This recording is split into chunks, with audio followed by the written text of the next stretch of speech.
वनपूर गाव जंगलच्या बाजूला असलेला एक हिरवळ गाव होतं। तिथे राहणारी लोक जंगलामधून भेटणारी फूल आणि औषधं दुसऱ्या गावात ते विकून आपलं पालनपोषण करत होते। फळं घ्या, ताजे ताजे फळं घ्या। अरे आई, हे डाळिंब कसं दिलेस? ताई 50ला 1 किलो। एकदम जंगलातूनच आणले आहेत। आमचं जंगल आमच्यासाठी जीवन दैवत आहे। वनपूरमधून आहेस काय? हां ताई, तुम्ही लोक तर नशीबवान आहात जे एवढ्या चांगल्या जंगलाचा तुमच्यावरती आशीर्वाद आहे। हा ताई, हे तर आहे। एक काम कर, 20 रुपयाचे हे बोरं सुद्धा बांधून दे। पण गावाचा व्यापारी धनसुखलाल एक लालची माणूस होता। जंगलातली झाडं कापून लाकूड विकून त्याचा व्यवसाय करायचा आणि खूप पैसे कमवायचा। हे काय एवढे कमी? अरे एवढ्या कमी पैशामध्ये 50 किलो लाकूड घेऊन जाणार? धनसुखलालजी, एवढ्या वेळेस द्या, पुढच्या वेळी मी तुम्हाला नक्की पैसे देईल। मी तुमचा जुना ग्राहक आहे। तुमचं काय डोकं खराब आहे? मी इथे व्यापार करायला बसलोय, समाजसेवा नाही। पैसे असेल तर द्या, नाहीतर निघा इथून। धनसुखलालच्या झाडं कापण्यामुळे जंगलातली झाडं कमी होत जात होती। एक दिवशी निलिमा आपल्या घरातून सकाळी सकाळी जंगलाकडे गेली तर समोरचं दृश्य बघून तिचे डोळे एकदम उघडेच राहिले। हे काय? हे जंगल हवेमध्ये कसं उडतंय? अरे देवा, हे कसं झालं? मला लगेच जाऊन सगळ्या गाववाल्यांना आता सांगावं लागेल। वनपूर गावातलं जंगल हवेमध्ये उडताना बघत तसंच निलिमा पळत जाऊन पूर्ण गावाला सांगते। तिची गोष्ट ऐकून युवांचा प्रधान अजय बोलून उठतो, ही तर खूपच वेगळी गोष्ट आहे की जंगल हवेमध्ये उडत आहे। मला तर वाटत आहे की हे खरंच एखाद्या भूताचं चक्कर आहे। मला तर वाटतं नक्कीच कोणीतरी आपल्या जंगलावरती काळा जादू केला असेल। अरे, जंगल जर अशा प्रकारे हवेत उडेल तर आपण कसं आपलं पालन पोषण करणार? कसं आपण आपल्या फळं तोडणार आणि कसं विकणार? गाववाले तर मरून जातील। अजयने मध्येच थांबून बोलला की, निलिमा दीदी, तुम्ही शांत राहा, असं काही नाही। मामला काय आहे ते तिथं जाऊनच कळेल आपल्याला। ना बाबा, आम्ही तर तिथे नाही जाणार, आम्हाला भीती वाटत आहे।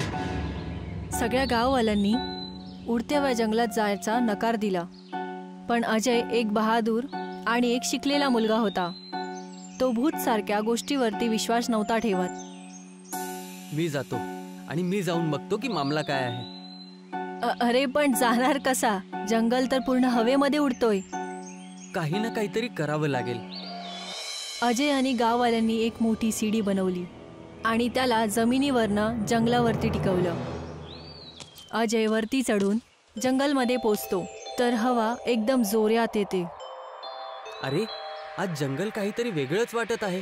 एवढ्या जोराची हवा चालू आहे। अजय थोडा समोर जातो तर त्याला एक आवाज येते, अरे बाळा, तुझं नाव अजय आहे ना? जी माई, मी वनपूर गावाचा प्रधान आहे। वनपूर गावच्या लोकांसाठी तू बरंच काही केलं आहेस। जी माई, बस आपलं काम करत आहे। वनपूर गावाचे लोक या जंगलाला खूप पूजतात। या गावातल्या लोकांचं कमाई आणि साधन चालतं। पण माई, तुम्ही इथे एकटी काय करत आहात? बस बेटा, समजून घे की आता हे जंगल माझं आहे आणि मी या जंगलातली आहे। माझ्या कुटुंबातली लोक आता ह्या जगात नाही राहिले। या वयात मी काय काम करेल, म्हणून या जंगलातच राहायला लागली। इथेच जेवण पण मिळतं, इथेच जवळ माझी झोपडी पण आहे, मी तिथेच राहते। पण तुझ्याच गावाचा धनसुखलाल, जो लाकडांचा व्यापार करतो, तो तर या जंगलाला एकदम नष्ट करतोय। ते तर आहे आई, पण लाकडांच्या व्यापारासाठी तो झाड कापत आहे, पण नवीन झाडांना लावतच नाहीये। असंच जर कापत राहिला तर हे जंगल तर एक दिवस संपून जाईल। मी त्याला खूप वेळेस समजवलंय। निसर्गाचा पूर्ण संतुलन खराब होत चालला आहे। बरोबर बोलत आहे माई। जेव्हा हे जंगल संपेल तेव्हा गाववाले सुद्धा नाही वाचणार। तुम्हा लोकांना त्या धनसुखलालला अडवावं लागेल, नाहीतर हे जंगल अशाच प्रकारे हवेमध्ये उडत राहील आणि गावातली लोक बिना जंगलाचे तरसत राहतील। माई, गावाचा प्रधान असल्या नात्याने मी ह्या गोष्टीला जरूर नीट करेल. पण तुम्ही माझ्या सोबत चला माई. आमचं गाव तुम्हाला सांभाळेल. नाही बाळा, तू जा. माझ्यासाठी फक्त एवढंच कर की त्या धनसुखलालला समजव, नाही तर हे जंगल नष्ट होऊन जाईल. अजयने जेव्हा ही गोष्ट गावातल्या लोकांना सांगितली तर गावातली लोक लगेच धनसुखलालच्या इथे जातात. पण धनसुखलालने लगेच नकार दिला. अरे भाऊ, मी आता माझा काम धंदा बंद केला तर मी कसे पैसे कमवेल? काय भिकारी बनू? अरे भाऊ, काम धंदा बंद करा कोण म्हणत आहे? आम्ही तर एवढंच इच्छा म्हणतोय. फक्त झाडाचं कापणं बंद करा आणि याच्या सोबत काही दुसरं काम चालू करा. जेवढे झाडं कापताल त्याच्यापेक्षा 2 गुणा झाडं जंगलामध्ये लावा. हे बघा धनसुखलालजी, जर तुम्ही असं नाही करणार तर गाव नाही वाचणार. तुम्ही समजा, हे काम चालू करण्यामध्ये मी तुमची साथ देतो. आपण जंगलामध्ये ज्या जडीबुटी आणि कंदमुळे आहेत त्याला बाजारामध्ये जाऊन विकू शकतो आणि या जडीबुटी आणि कंदमुळांपासून औषधं बनतील आणि त्याचे चांगले पैसे बनतील. अजयने समजवल्यानंतर धनसुखलालला समजतं. तर धनसुखलाल यासाठी तयार होतो. जेव्हा अजय परत जंगलात जातो तेव्हा तिथे परत ती म्हातारी भेटते. हे ऐकून खुशी झाली की धनसुखलाल झाडाची कापणी बंद करून नवीन झाडे लावतील. मला वाटतं की जंगलाला परत सामान्य होण्यासाठी काहीच अडचण नाही येणार.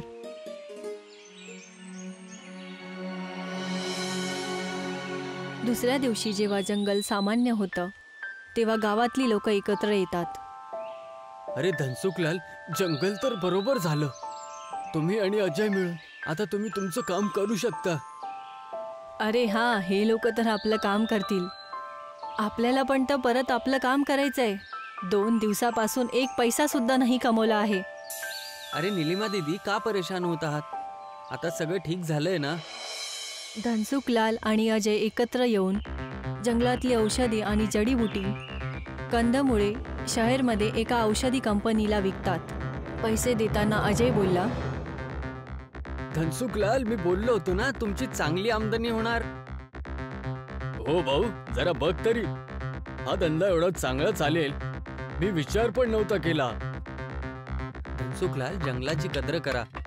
तुम्ही एक काम करा, हा जो लाकडांचा व्यापार आहे ना याला पण बंद करा. जेवढं आपण जंगलाला वाचवेल तेवढंच जंगल आपल्याला वाचवेल. हा, विचार करेल याबद्दल मी. धनसुखलालचा खास माणूस भीमा कंदमुळांसाठी जमीन खोदत होता. तेव्हा त्याला एक मटकी भेटते ज्याच्यामध्ये खूप सारा खजाना होता. भीमा मटकी घेऊन धनसुखलाल आणि अजय जवळ येतो. जेव्हा ते दोघं वडाच्या झाडाखाली बोलत होते, मालक, हे बघा काय आहे, खजाना भेटलाय खोदकाम करताना.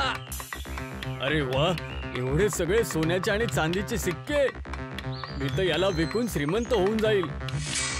धनसुखलाल, हे काय बोलत आहात तुम्ही? हे धन आपल्याला जंगलातून मिळाले. याच्यावरती कोणाचाच एक अधिकार नाहीये. याच्याने आपण जंगलात अजून जास्त झाडं लावूया. गावातले रस्ते, शाळा आणि दवाखाने या सगळ्यांची व्यवस्थित व्यवस्था करू. म्हणजे तू याला घरी घेऊन जाऊन यातला काही खजाना स्वतःसाठी ठेवशील ना? धनसुखलालजी, हा खजाना ना माझ्या घरी जाणार ना तुमच्या घरी. ही जंगलाची अमानत आहे, याला इथेच राहू देऊया. अजयची गोष्ट ऐकून लालची धनसुखलाल तेव्हा तर चूप बसतो. पण आपल्या घरी आल्यानंतर भीमाला बोलतो, भीमा, त्या मटक्याच्या खजान्याचा विचार अजूनही माझ्या डोक्यात चालू आहे. काय करू? करणं काय आहे, नरायचं काय आहे मालक? आजच जाऊन त्या मटकीला चोरून घेऊया. सांगून देऊ की कुठल्याच चोराने चोरी केली आहे. कोणाची हिंमत होईल तुमच्यावर बोट दाखवायची? त्या मटकीला मीच घेऊन टाकेल. आज रात्री त्या मटकीला मी माझ्या घरी घेऊन येणार. चांदणी रात्री जंगलामध्ये काहीतरी हलचल झाली. धनसुखलाल मटक्याजवळ येतो. मटकीमध्ये हात टाकलाच तर एक सापाने धनसुखलालला चावलं. धनसुखलालच्या आवाने जंगलातली शांतता भंग झाली. जंगल परत हवेमध्ये उडायला लागलं. हे बघून अजय जेव्हा जंगलामध्ये येतो तर त्याच्या समोर ती म्हातारी होती. धनसुखलालचा मृत्यू झाला होता. त्याच्या तोंडातून फेस येत होता. हे काय झालं? धनसुखलालला काय झालं? तो मेला आहे. त्याने या मटक्यातला खजाना चोरी करायचा प्रयत्न केला तर सापाने त्याला चावलं. धनसुखलाल, तुझ्या लालचीपणाला तू जिंकू नाही शकला. तुझ्या लालचीपणामुळे तुझे हे हाल झाले. पण माहीत, तुम्हाला हे कसं माहिती? हेच बोलताच ती म्हातारी आपल्या मुख्य स्वरूपात आली. अजय, मी वनदेवी आहे. मी या जंगलाची काळजी करते. मीच या जंगलाला उडवूनकर गावापासून दूर केलं आहे. धनसुखलाल सारख्या माणसांमुळे आज जंगल धोक्यात आहे. तुझ्याशी जेव्हा भेट झाली तेव्हा असं वाटलं की तुझ्यासारखाच चांगला माणूस या जंगलाला वाचवू शकतो. पण धनसुखलाल सारखा लालची माणूस या कार्यामध्ये अडचण देत होता. यासाठी त्याला मरायचंच होतं. वनदेवीची गोष्ट ऐकून अजयला धनसुखलालची चुकी कळाली. पण तो एक चांगला माणूस होता. हे देवी आहे, मान्य आहे की धनसुखलाल एक लालची व्यापारी आहे आणि त्याने चुकी पण केली आहे. पण देवी माय, पण त्याच्या बायकोचा आणि मुलांचा काय चूक आहे? यांच्यामुळे त्यांचं काय होईल? तुम्ही तुमची कृपा करून हिला परत जीवित करा. मी तुम्हाला वचन देतो की हा या जंगलापासून दूरच राहील. आणि जर असं करण्यापासून मना केलं तर गाववाल्यांच्या मदतीने मी इथून त्याला बाहेर काढून टाकेल. आता तुम्ही याला जिवंत करा. वा अजय, तू एक चांगला प्रधानच नाही तर एक चांगला माणूस सुद्धा आहे. मी ह्याला आत्ता लगेच जिवंत करते. पण तू ह्याला समजावून सांग की जंगलाला कापू नये. जी, मी असंच करेल. वनदेवीच्या हातातनं आलेल्या प्रकाशातून धनसुखलाल परत जिवंत होतो आणि देवी गायब होते आणि जंगल सामान्य होऊन जातो. त्याला जेव्हा अजयने सर्व गोष्ट सांगितली तेव्हा त्याच्या डोळ्यामध्ये पश्चातापाचे अश्रू होते. मला माफ करा, मी माझ्या लालचीपणामध्ये अंधळा झालो होतो. मला पैशाशिवाय काहीच दिसत नव्हतं. पण मला आता चुकीचा पश्चाताप आहे माझ्या. अजय, मी आजपासून जंगल कापण्याचं काम बंद करत आहे आणि जंगलाच्या भलाईसाठी काम करेल. धनसुखलाल, असंच करावं लागेल. तेव्हाच तर येणाऱ्या पिढीला आपण एक चांगलं जग दाखवू शकतो. आपल्याला आपला लालचीपणा सोडून माणसांसाठी जगावं लागेल. चिरापुंजी आणि मावसी मीरा जागेसारखाच पाऊस छत्रीपूरमध्ये होत होता. छत्रीपूरच्या नदी नाले 12 महिने जोरदार पावसाने भरलेले होते. पाण्याची नदी म्हणजे आसरा देवी या गावची कुलदैवत होती, ज्यांचं एक मोठंसं मंदिर या गावामध्ये होतं आणि लोक त्यांची खूप पूजा करायची. पाण्याची समस्या इथे हे सामान्य होतं. लोक जेव्हाही घराच्या बाहेर निघायचे छत्री आणि रेनकोट त्यांच्या नेहमी जवळ असायचं. अरे हा आहे जीत, जो एक जादूगर आहे. छोटे मोठे जादू दाखवून तो लोकांचा मनोरंजन करायचा. आज रविवार आहे तर मुले सुद्धा त्यांचे जादू बघण्यासाठी एकत्र झाले आहेत. मित्रांनो, आता मी तुम्हाला अशी जादू दाखवेल की तुम्हाला मज्जा येईल एकदम. हे बघा, माझ्या हातात काही आहे? काहीच नाहीये. बघा, आता बघा. अरे हा तर खोटी जादू दाखवतो. खरा जादूगर तर होता याचा बाप. असं वाटत होतं की त्याच्याकडे खरंच काहीतरी जादुई शक्ती आहे आणि खरंच तो काही करू शकत होता. एका मिनिटात माणसापासून कोंबडी बनवून टाकायचा आणि पोपटापासून माणूस बनवायचा. हा बाबा, मी पण ऐकलं होतं गुरुभाईकडे खरंच एक जादूची छडी होती, ज्याला फिरवून ते खूप मोठी जादू करायचे. गरिबांची त्यांनी खूप मदत केली होती आणि गरजोती त्यांना सुद्धा खूप मदत करत होते. त्यांच्यापेक्षा मोठा जादूगर मी आजपर्यंत नाही बघितला. कमाल होते ते, कमाल. हा, बरोबरच बोलत होते हे लोक. जीतूच्या वडिलांकडे पुरोभाईजवळ एक असं जादू होतं की लोक खरंच मंत्रमुक्त होऊन जायचे. बोलतात की पुरोभाईच्या या जादूचा राज होता त्यांना मिळालेला एक सिद्ध पुरुषांकडनं ती जादूची छडी. या छडीमुळे पुरो काका लोकांची मदत सुद्धा करायचे. बाबा बाबा, यावेळी शेताची पेरणी काही चांगली नाही झाली. काही पैसे मिळाले असते तर सणासाठी काही चांगले कपडे खरेदी केली असते. अरे कपडे काय खूप मोठी गोष्ट आहे. हे घे, आत्ताच हजर करतो. पुरोभाई थोड्याच दूर जाताच त्यांना एक गरजू आजी दिसते. ती खूप दुखी होती. काय झालं आई? दुखी का दिसत आहेस? अरे काय सांगू बाळा, माझा नवरा मागच्या वर्षीच वारला होता. ते कमवून आणायचे आणि आम्ही जेवायचो. पण जेव्हापासून ते वारले मी इथे मरते आहे. या म्हातारपणामध्ये आता काम सुद्धा नाही होत. कसं जगणार आणि कसं आमचं पालन पोषण होणार? अरे आई, टेन्शन का घेत आहे? मी आहे ना. मी आत्ता तुझा त्रास दूर करून देतो. वा बाळा, एवढे पैसे? यांनी तर माझं जीवन खूप खुशहाल जाईल. देव तुला सुखी ठेव. अशाच प्रकारे पुरव गरीब आणि गरजू लोकांची मदत करायचा आणि त्यांच्याकडून खूप आशीर्वाद घ्यायचा. पण गावाचा जमीनदार रंगरावला जेव्हा या छडीबद्दल माहिती पडलं, त्याच्या मनामध्ये लालच आली. त्याने आपल्या शेतात काम करत असणाऱ्या विनूला बोललं, एक छडी फिरवली आणि पैसे आणि कपडे प्रकट झाले. बेटा, जर ही तुझी गोष्ट खोटी झाली ना तर मी तुला जिवंत नाही सोडणार आहे. रंगराव नाव आहे माझं, लक्षात ठेवशील.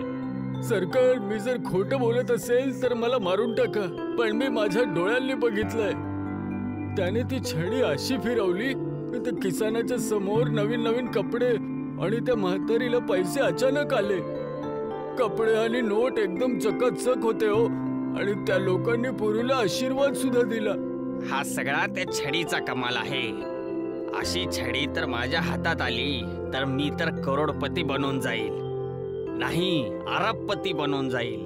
त्या पुरू सारख्या भिकाऱ्यांची मदत थोडी न करणार आहे. त्या छडीला मला कुठल्याही हालतीत मिळवायचंय. विनू, तू एक काम कर. आज रात्री तू पुरूच्या घरी जाणार आहेस आणि ती छडी तू चोरून माझ्याकडे घेऊन ये. हो सरकार, आजच मी त्याच्या घरी जातो.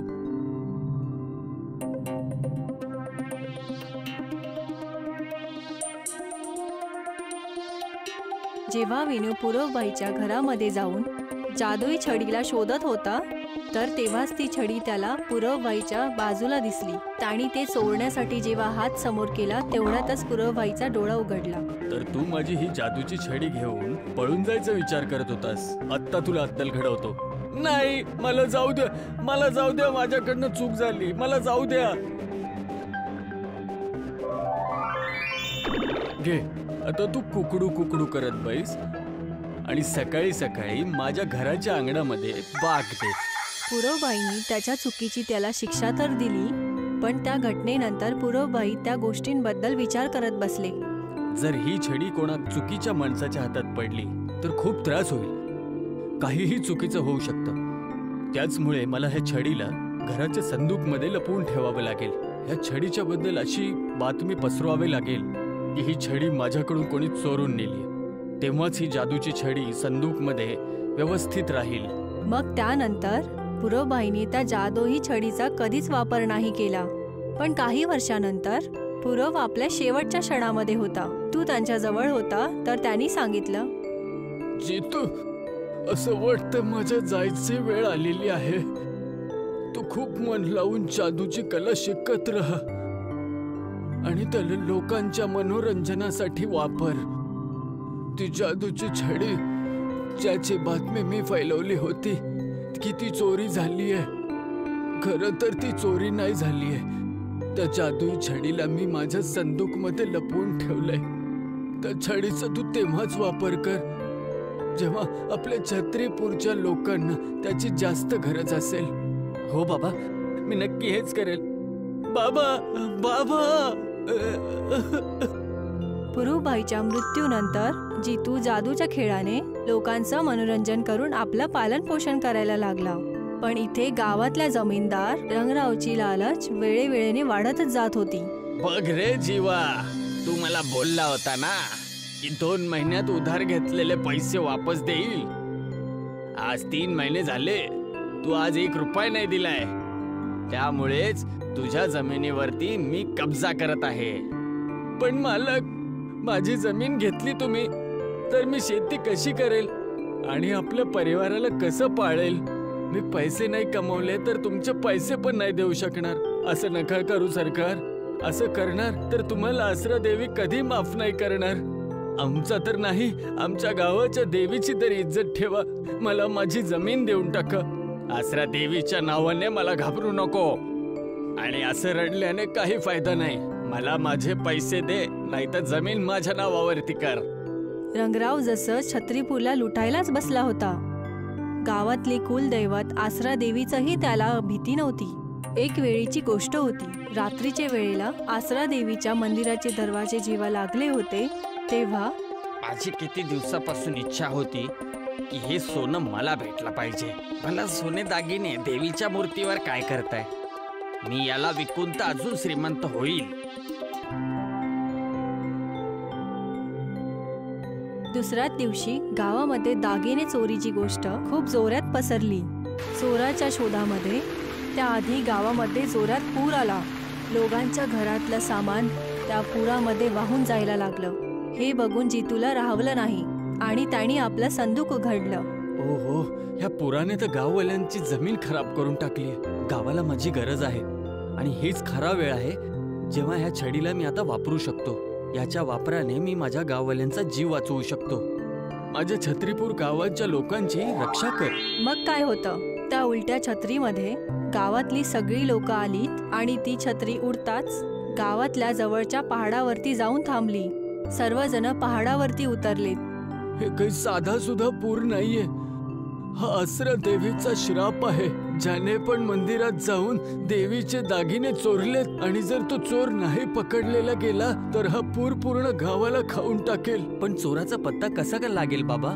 मी ऐकलं होतं की देवी नाराज होते तर खूप मोठा पूर येतो, पाऊस येतो. आणि त्या पावसामध्ये जर जो व्यक्ती भिजत नाही तोच माणूस गुन्हेगार असतो. जाऊन बघून ये, जो आपल्यामध्ये सुखा आहे. तेव्हाच तिथे जीवा ओरडतो. अरे हे बघा, रंगराव तर पूर्ण सुकलेले आहेत. हा, मीच चोरलेले आहेत ते दागिने, पण मी ते नाही देणार. नाही देणार मी. रंगराव, तुला तर तुझ्या चुकीची शिक्षा तर तुला कायदा देईलच. पण माझी पण एक सल्ला देतो. या गाववाल्यांचं नुकसान करून कधीच सुखी नाही राहू शकणार. त्यामुळे सोडून दे असले काही चुकीचे कामं करणं. मला माफ करा. मी ज्या पण काही चुका केल्या त्याच्यासाठी, माझ्या चुकांसाठी मला जी पण काही शिक्षा मिळेल ती मला मंजूर आहे. मला माहिती आहे की लालचीपणा खूप चुकीचा आहे.